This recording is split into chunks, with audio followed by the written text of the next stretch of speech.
Quand vous arrivez dans un village en Afrique et que vous commencez des incantations, ça s'appelle comment? Dans votre village, on appelle ça comment? Si vous consacrez un village, vous arrivez dans un village, vous dites que vous l'avez consacré à, ça s'appelle comment? De la sorcellerie, monsieur. C'est comme ça que ça s'appelle dans nos villages. Ayez le courage de dire aux gens de se taire, de la boucler, que certaines choses ne les concernent pas. Et qu'ils représentent pour nous la colonisation, ils représentent pour nous la prédation, qu'ils représentent pour nous tout ce qui détruit l'ADN de nos civilisations, monsieur. Vous avez peur de leur dire ça? Ils vont vous manger.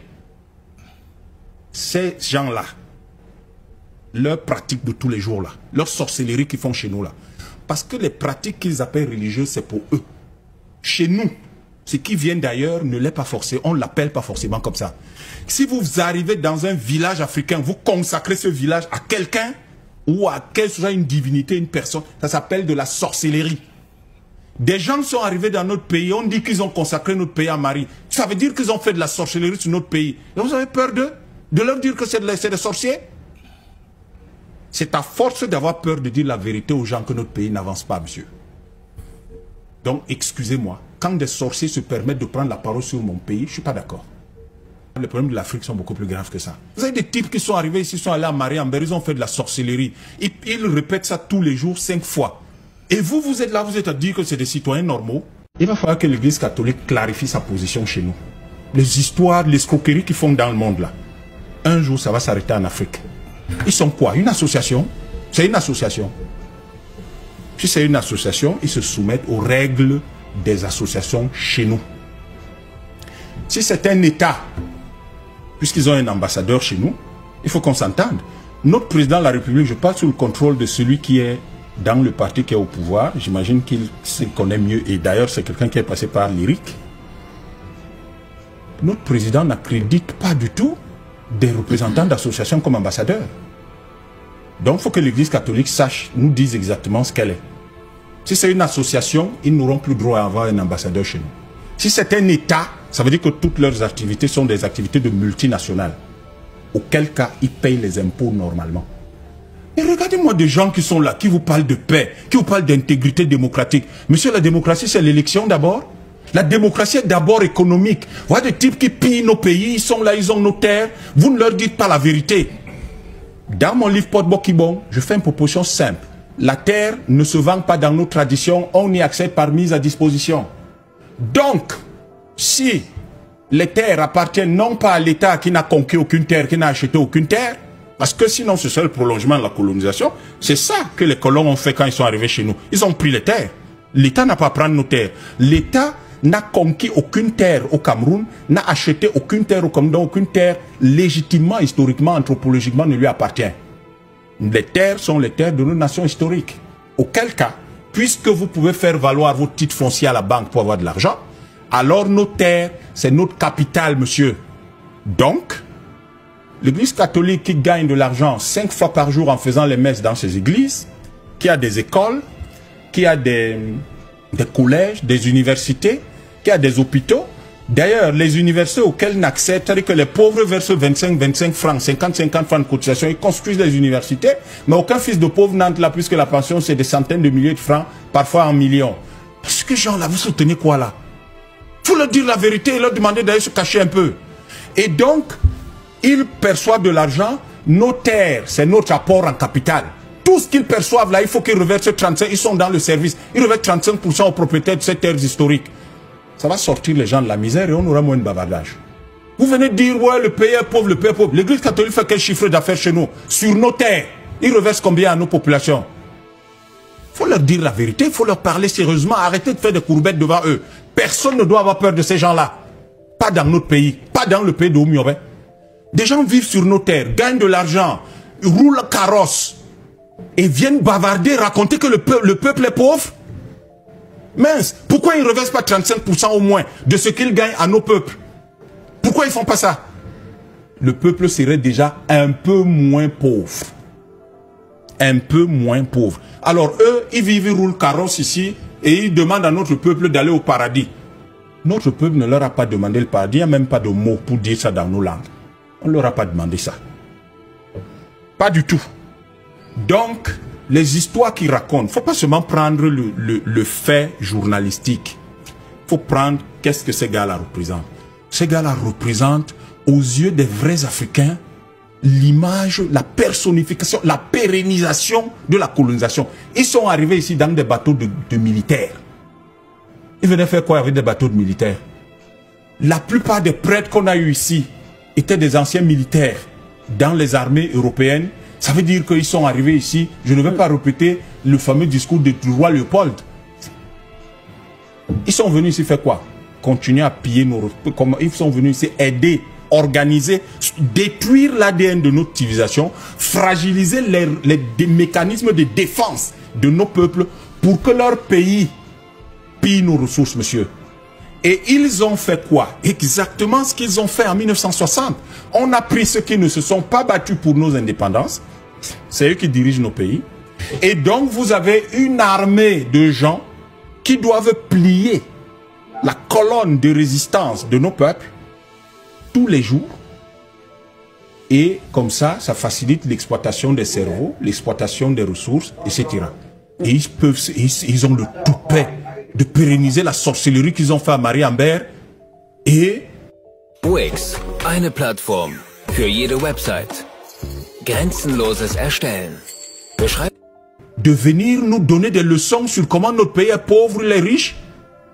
Permettez-moi de vous relancer, je suis quand même sidéré. Yamtimba. Est-ce que, parce qu'il y a eu tous ces éléments, parce qu'il y a tous ces faits, est-ce parce que c'est l'Église catholique que le message ne passe pas? Ça aurait été un autre mouvement, je vais le dire comme ça, ou alors la population, que ce message serait passé? Si c'était un parti politique, ça aurait du sens. Si M. N'Djamène le dit, mais c'est pertinent. C'est un parti, c'est un homme politique. Si c'est une association de défense des droits de l'homme qui le dit, c'est pertinent. Mais vous avez une organisation qui est à l'origine de la mort de 350 millions d'habitants et de 35 millions d'esclaves exportés en Amérique. Et ils sortent nous donner des leçons. Et nos propres frères ont le courage de rentrer là-dedans. Est-ce que vous vous rendez même compte de quoi on parle là? En fait, les Africains sont là. On est sur un temps T. Ils s'arrêtent là. Il n'y a rien avant, il n'y aura rien après. Mais il y a eu des choses avant. Le monde ne commence pas avec nous. Le monde ne commence pas avec le séminaire de Boya. Le monde ne commence pas avec le propos de celui qui parle, c'est Yagua, je crois. Le monde commence avant. C'est l'Église catholique en 1454 qui légitime la traite négrière. Et les premiers à profiter de la traite négrière, c'est l'Église catholique. Les Africains oublient ça. Et ils commencent à dire que l'Église a ci, l'Église a ça. Non, monsieur, ils n'ont pas le droit à la parole chez nous. Ils n'ont pas le droit à la parole chez nous. Je m'en fous de ce que les ministres camerounais disent, la laïcité, machin, ça n'a rien à voir. Ils n'ont pas le droit à la parole chez nous parce que ces gars ont tué 350 millions de nos compatriotes. Si vous avez un compte bancaire de 350 millions de francs CFA, c'est virtuel. C'est quelque chose de virtuel. Mais c'est dans leur propre rapport. Ils disent que pour chaque esclave qu'ils ont pris chez nous, il y en a entre 10 et 12 qui sont morts. Comme ils en ont transporté 35 millions, ça veut dire qu'ils ont tué 350 millions d'Africains. C'est à cause de l'Église catholique. Et à cause de l'Église catholique, le racisme s'est propagé. Et le racisme, d'après les estimations aujourd'hui, a fait pas loin. Est-ce qu'on est dans le même sujet? Non, justement, c'est ça le problème avec vous. C'est-à-dire que vous êtes sur des choses superficielles, vous n'allez pas sur les débats fondamentaux. Vous êtes en train de parler je n'ai pas fini. Vous êtes sur une organisation. Tous les communiqués. Non, écoutez, ne venez pas ici. On va pas sur un débat ici. C'est pas un débat de quartier. Laissez-moi parler. Quand vous avez parlé, je vous ai pas coupé. Quand vous avez parlé, je ne vous ai pas coupé. Le contexte qui n'a rien à voir. Laissez-moi parler, je ne vous ai pas coupé. Non, vous le savez justement parce que c'est que le sujet, c'est ça le problème. Je pense que quand les évêques ont émis des communiqués, quand ils ont émis des communiqués, monsieur, écoutez, quand ils ont émis des communiqués, lequel de ces évêques a émis un communiqué à son nom? C'était pas sur l'entête des archevêchés? Qu'est-ce que ça a à voir? Ah, donc le papier, ça veut dire que, monsieur Mouté, donc quand vous écrivez sur le papier en tête de la présidente de la République, ça n'a rien à voir, ça n'a pas d'importance, c'est ça? Quelqu'un dit et prend le papier en tête de l'archevêché, c'est-à-dire de l'Église catholique. Et il pond un communiqué qui est plus une insulte à la mémoire de 350 millions de Camerounais, d'Africains qu'ils ont tués pendant la traite négrière. Et vous estimez que ça n'a rien à voir, que nous sommes hors sujet. Oui, je le pense. Très bien. Et ils vont à Boya renouveler leur espèce de sorcellerie macabre, ils pondent quand même un communiqué qui est sur leur papier en tête. Ça veut dire quoi? Ça veut dire que de manière officielle, ils s'expriment en tant que l'Église, pas en tant que citoyen. En tant que l'Église, bien sûr. C'est en tant que l'Église qui s'exprime, pas en tant que citoyen. Donc, comme ils s'expriment en tant qu'organisation, ce que je vois derrière, c'est les 350 millions d'Africains morts. Je n'ose pas parler de la colonisation parce que c'est ça que je vois. Je vois la sorcellerie pratiquée à Marie-Ambert. Dans tous nos villages, vous consacrez un territoire, un terrain à quelqu'un, ça s'appelle de la sorcellerie. Et je conclus, madame, en disant ceci, que nous fassions très attention. Nous sommes là à dire on veut que le pays change, que l'Afrique change. Quoi que l'Afrique va changer en étant des poltrons, on va changer en étant des poltrons où les gens nous disent ce qu'ils veulent, crient sur nous, nous insultent à longueur de journée, entretiennent une espèce de destruction de nos cultures, et vous êtes là, vous rigolez avec eux? D'accord. Croyez-moi, tant de vrais nationalistes prendront le pouvoir dans ce pays, et je peux vous assurer que comme c'est eux qui ont livré l'essentiel des leaders de l'UPC, un jour ils en rendront compte. Qu'ils se préparent soit à quitter ce pays, soit à s'assurer de se mettre au pas. Parce que dans ce pays et dans un pays sérieux, ils n'ont pas le droit à la parole en tant qu'organisation. Ils n'ont le droit à la parole jamais. Merci. En février 2024, à côté de ce que M.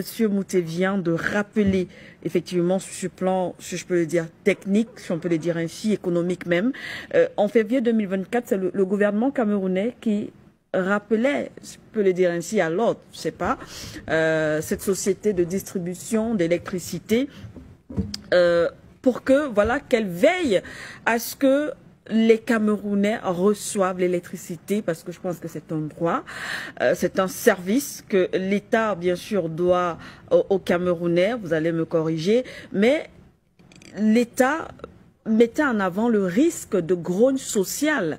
Effectivement, on a vu que cela était le cas dans plusieurs pays, en Afrique du Sud encore il y a quelques années. Cela a failli coûter la tête au président qui était au pouvoir, effectivement. Donc, lorsqu'on regarde tous ces éléments-là, on essaye de comprendre pourquoi est-ce qu'au Cameroun, un pays comme le Cameroun, fait face à ce type de problème. Alors, il y a deux raisons fondamentales auxquelles on peut ajouter, c'est-à-dire si on ajoute la raison principale, ou la raison que M. Moutet a évoquée, à savoir qu'en réalité c'est une grosse mafia. Oui, une mafia. Au sommet de l'État même. Non. Pas au sommet de l'État. C'est une... Le gouvernement. Des responsables en charge. Des responsables en charge. Retenons qu'il a parlé du secteur de l'électricité. Oui, voilà. Mais lorsque le président instruit... On y arrive. Et que les autres... Non, voilà. le président instruit, non. Je ne vais peut-être pas partager l'avis de M. Moutet. Quand je regarde le plan de développement du secteur de l'électricité au Cameroun, il est nul. Tout à fait, il est nul. Je vais vous l'expliquer par quelque chose de simple. Vous prenez 845 milliards, vous les mettez dans un barrage, vous produisez 420 mégawatts. Mais le pays est dans une période de stress énergétique, dont vous avez besoin de solutions rapides. Si vous prenez les 845 milliards et que vous voulez les investir dans le gaz, centrale électrique à gaz, à cycle combiné, vous faites 1350 mégawatts minimum. Mais vous faites le choix de faire un tiers, avec 7 ans de travaux, là où vous aurez eu besoin de 2 à 3 ans pour avoir de l'électricité disponible. Tout à fait. Il y a un problème, c'est une question de vision. C'est la mafia, je vous dis. Tout simplement. Et il y a un biais lié à la corruption et à toute cette mafia qui fait que ça ne marche pas. Moi, je connais un jeune homme dans ce pays qui avait un gros projet pour faire 5000 mégawatts et qui avait simplement la phase pilote de 400 mégawatts. On lui disait, vous nous donnez 5%, la loi est claire, hein, mais il y a le MOU du ministre et vous pouvez envoyer au ministre 20 demandes d'audience. Non, c'est pas qu'il ne vous reçoit pas, il ne vous répond pas. Il ne vous répond pas. Vous n'avez pas de réponse. Vous appelez, vous envoyez des emails, vous déposez les lettres, vous allez au cabinet, vous remplissez les petits papiers. Rien du tout. On ne vous répond pas. vous avez l'argent, puisque tout a été signé. Vous avez les études. Vous avez jusqu'au plan d'intégration dans le réseau. Vous avez même le plan de votre pipeline que vous allez faire. Vous avez réussi à faire des études qui vous disent qu'à Logbaba, vous avez 212 milliards de mètres cubes de gaz, 212 milliards de pieds cubes de gaz. Et donc, vous pouvez exploiter énormément de gaz et régler les problèmes. Et vous avez le terrain sur lequel vous allez installer tout ça. Vous proposez même dans le cadre de votre projet, que vous allez faire non seulement un lycée technique, mais en même temps, vous allez faire une université de technologie parce que vous estimez, vous êtes Camerounais, vous pensez quand même que s'il y a de tels investissements, vous devez contribuer à la formation des techniciens et des ingénieurs et des managers qui doivent pouvoir gérer tout ça. Vous proposez tout ça à l'État, vous proposez beaucoup d'autres choses et vous marchez quand même de 2015 à 2022. Vous allez à la présidence, vous allez au premier ministère, vous allez au ministère de l'énergie, vous allez au ministère de l'économie, vous allez vous allez au Sénat, parce que vous dites que c'est un ancien patron de l'électricité. Vous sollicitez le patron de l'Assemblée nationale. C'est-à-dire que vous saisissez tout le monde pour dire, mais je ne comprends pas. Mon pays a des problèmes d'électricité, j'ai une solution. Vous allez voir quelqu'un qui est d'origine camerounaise, mais de nationalité américaine qui dirige le pays, et qui vous engueule copieusement en pleine cour, en vous disant, je ne reçois d'ordre que de mon PCA. Lequel PCA se trouve être quand même le secrétaire général du Premier ministère.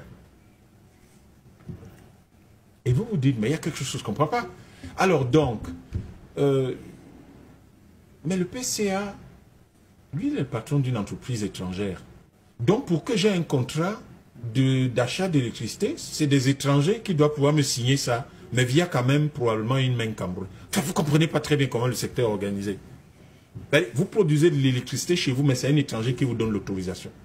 Vous voulez avoir du gaz dans votre pays pour produire de l'électricité, c'est un étranger qui vous vend du gaz. Puisque le gaz que vous allez avoir ici à Logbaba, c'est un étranger qui va vous le vendre. Donc, vous êtes dans un pays, je dis toujours aux gens, le niveau de néocolonialisme de ce pays, ils ne l'imaginent pas. Ils sont là, ils jouent, ils sont dans la clé, ils pensent qu'on va faire, non, vraiment, le pays va, il suffit d'eux. Il faut qu'on fasse très attention. On est dans un néocolonialisme terrible. Si vous voulez avoir un contrat, vous produisez de l'électricité. Alors, la loi de 2006 va plafonner la production de néo à 1000 MW. Pour faciliter, dit-on, l'entrée des producteurs indépendants d'électricité. Pour créer Globalec. Et donc maintenant, en réalité, c'était ça. Oui, le fonds s'est créé. Parce qu'en termes de producteurs indépendants, vous ne les voyez pas. Et là, je vous parle d'une expérience. Vous voyez qu'ils sont partis modifier jusqu'à la loi pour faire passer le pouvoir. On a modifié la loi. Et vous voyez que tous ceux qui viennent, qui veulent donner des producteurs indépendants, voulant s'engouffrer dans la brèche, on peut les faire marcher de 2015 à 2022. Là où il vous aura apporté 5000 MW en 10 ans, 5000. En 2015, le directeur général, le fameux directeur général des Néo de l'époque, il estimait le déficit à 3000 MW. C'était en juin 2015 au GICAM devant les patrons d'entreprise qu'il avait interpellé pour lui dire mais on n'a pas d'électricité. Il estimait le déficit à 3000 MW. Et à partir de là, les projections que nous avons faites, c'est que pour atteindre, et là c'était à l'intention de nos amis du RDPC, puisque j'allais quand même en réunion à la présidence de la République, dont je leur apportais un peu de vin, et je leur disais, si nous prenons le taux de croissance de 7%, pour qu'on puisse être émergent en 2035, il nous faut 23 gigawatts. Oui. 23 gigawatts, parce que vous voyez le taux de croissance à 7%. Et compte tenu de ces éléments-là, vous leur dites les investissements. Laissez-nous le bavardage de la Banque mondiale, etc., et de l'Union européenne. Aucun pays au monde ne s'est développé parce qu'il a fait de l'hydroélectricité. Aucun. Si vous m'en citez un, je ne parle plus jamais d'électricité. Non. Mais comme je sais qu'il n'y en a pas, parce que j'ai fait mes classes, il n'y en a pas. Prenez les États-Unis, prenez l'Europe, prenez la Russie, prenez la Chine, c'est d'abord le thermique. Nous avons la chance d'avoir le thermique le moins polluant, le gaz. De Limbé à Campo, vous n'avez que ça. Le bassin de la Crébé-Campo. Vous n'avez que ça. Il n'y a que du gaz. Toute la zone du nord, là, que les gens nous discutent là. Vous entendez Boko Haram, blablabla. Bla, bla, bla. Il n'y a rien de Boko Haram là-bas. C'est notre gaz et notre pétrole qu'ils veulent, qui sont là-bas. Le Chinois Yang Chang nous a dit que c'était ça. Il n'y a que ça là-bas. Et donc, du coup, Vous voulez produire de l'électricité dans un pays où, dans la loi, le ministre n'a aucun memorandum of understanding à signer avec vous, mais il exige de le signer quand même. Bon, pourquoi vous voulez signer un memorandum alors que ce n'est pas dans la loi? Ensuite, vous avez tellement d'intermédiaires que vous devez voir, parce que vous ne voyez pas les autotels même tout de suite. Oui. Il y a tellement d'intermédiaires que vous rencontrez, vous vous demandez, vous vous servez à quoi? Vous travaillez où? Vous écrivez, vous déposez un dossier dans un ministère et on vous demande d'aller voir un chargé d'études assistant pour un investissement pilote de 300 millions d'euros, 200 milliards de francs. On vous envoie voir un chargé d'assistant adjoint, un chargé d'études assistant qui comprend au mieux la langue anglaise ou française dans laquelle vous avez présenté le dossier, mais qui n'a aucune idée de ce qu'on appelle un projet d'électricité. Et donc, du coup, vous voyez que le ministre lui-même a écrit dessus. Que veut-il? Vous êtes dépassé, hein? C'est-à-dire que vous regardez la cotation, c'est écrit dessus, que veut-il? Il cherche même... Non, il cherche même quoi? Que veut-il? Oui, ma part. C'est-à-dire, vous vous demandez, si vous avez un déficit de 3000 MW, quelqu'un vous met sur la table 5000 MW, mais qu'est-ce que vous faites? Le grand avantage derrière ce projet étant que, comme on ne... Parce que la production d'électricité chez nous est totalement incompétente, vous ne créez pas un barrage de 420 MW s'il n'y a pas d'industrie. Vous ne créez pas des barrages de 200 MW. Vous avez par exemple les centrales de Kribi là. Si vous, c'est pas adossé à une industrie. Encore que quand vous prenez la plupart de ces centrales thermiques qui ont été créées, aucune n'a déjà produit la moitié de sa puissance installée. Oui. Ça devait donc être accolé en fait à des industries pour être sûr que la consommation est absorbée. Et donc le projet de 5000 MW avait une série d'industries, les investisseurs derrière voulaient en fait construire un certain nombre d'usines. Vous vous demandez, mais quel est le problème? La faute, c'est d'abord au président de la République qui n'a aucun plan clair de production d'électricité, développement de cette électricité au Cameroun. Ça se traduit par les lois qui sont les unes plus contradictoires que les autres, etc. Oui. Et il n'y a pas de règlement clair. Deux, ça se traduit par le fait que vous avez quand même un président du Sénat qui a été directeur général de la SONEL pendant des décennies. Et vous ne comprenez pas la raison pour laquelle il n'y a pas de proposition de loi, on n'attend que des projets de loi. Mais, monsieur Mouté, je parle sous votre contrôle. Il n'y a rien qui interdit les propositions de loi au Cameroun. Ça, je sais. Non, je vous demande de me le confirmer. Rien n'interdit les propositions de loi. Oui. Mais comment vous êtes président du Sénat, vous avez été directeur général pendant une éternité et vous n'avez fait aucune proposition de loi. Au moins, on attendrait de vous que ça, là, c'est votre affaire. Le minimum. Le minimum, c'est votre affaire. Que vous puissiez au moins aider à développer ça. C'est votre héritage. C'est ce que vous laissez. Et enfin, madame, c'est que vous êtes dans un pays où vous ne comprenez pas comment l'État... C'est-à-dire que les choix que l'État du Cameroun fait sont extraordinaires. Vous prenez 25 milliards, vous donnez à l'UQAM. À EDEA, là, vous n'avez que du gaz à côté. À EDEA. C'est-à-dire que les 25 milliards peuvent vous permettre d'avoir environ 42 mégawatts. Avec du gaz. 42 mégawatts. Imaginez le nombre d'années pendant lesquelles on a dépensé ça. Vous prenez la Sonara qu'on doit réhabiliter, capacité installée 150 mégawatts. Je parle sous son contrôle. Je crois que c'est autour de 100-150 mégawatts de qu'ils auraient pu produire. Disons qu'en fait, ils avaient 3 générateurs Pierre-Stick et chaque générateur produisait 3 mégawatts, je crois. Ça faisait 9. Non, ça c'est ce qu'ils produisaient. Oh, oui. Mais ils avaient la capacité de produire, c'est eux-mêmes qui disent ça dans leurs documents, qui pouvaient produire entre 100 et 150 mégawatts. Donc, vous avez tout ça et l'État va quand même prendre 700 milliards pendant de longues années, les donner à des gens qui importent du carburant. Alors qu'il suffit de 700 milliards pour une année, on fait un montage financier, puisqu'il fallait à peine 1500 milliards, 1200, 1500 milliards là-bas. Donc vous apportez déjà 700 et vous réhabilitez la Sonara et vous avez quand même 150 milliards. 500 milliards, hein, ça suffit. Là, là encore que moi je suis sur l'extension, là où on passait de 3,5 tonnes, millions de tonnes à 7 millions de tonnes. Oui, vous sortez d'Ottawa. Enfin, je sors. Il y a tellement. Non, je suis sorti. Merci.